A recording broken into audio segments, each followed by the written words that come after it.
I'd like to know what any one of you knows about real food. Lowell, what do you mean real food? What, out of the dirt? That's real food, isn't it? That's right. This happens to be nature's greatest gift. To a celibate, maybe. It wasn't good. Maybe he knows something we don't. Hey, Lowell, give me a slice of that cantaloupe, huh? Hey, don't ask Lowell for a slice.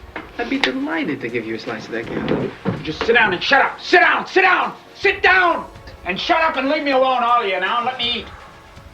Hey, now, what's the big deal? I can't see the difference between that and this anyway. You don't see the difference? The difference is that I grew it. That's what the difference is. That I picked it and I fixed it. And it has a taste and it has some color. And it has a smell. And that it calls back a time when there were flowers all over the earth. And there were valleys. And there were plains of tall green grass that you could lie down in, that you could go to sleep in.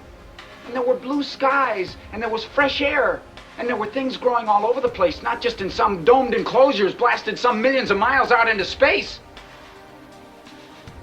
Look at that stuff. How can you guys sit there and really say anything to me about this? Look at this crap. Look at that. Dried synthetic crap. And you've become so dependent on it that I bet you can't even live without it.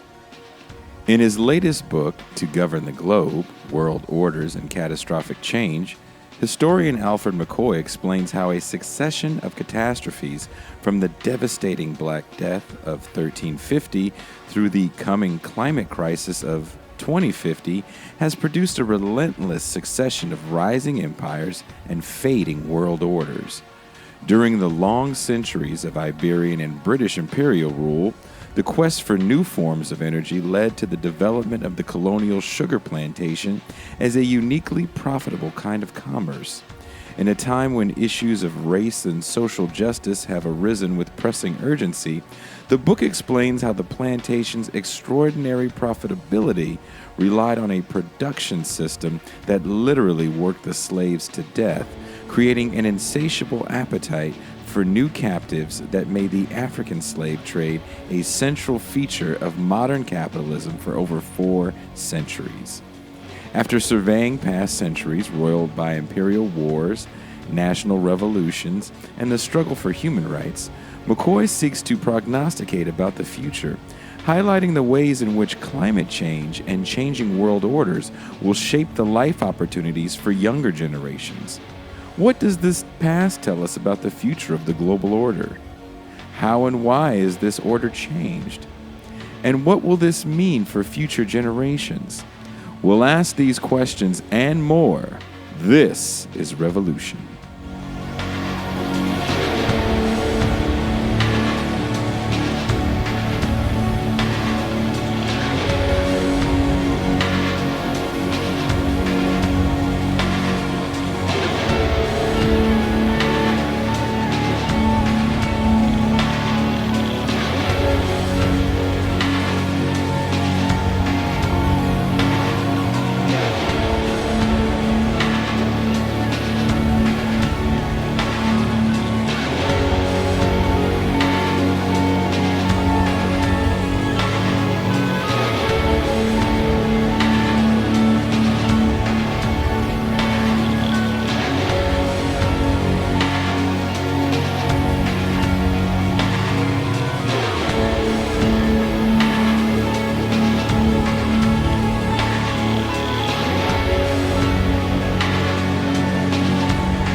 Thank you for watching. Please don't forget to hit like and subscribe on your way out. You can catch the live stream of This is Revolution every Tuesday through Thursday at 6 p.m. Pacific Time and Saturday, 9 a.m. Pacific Time. This is Revolution.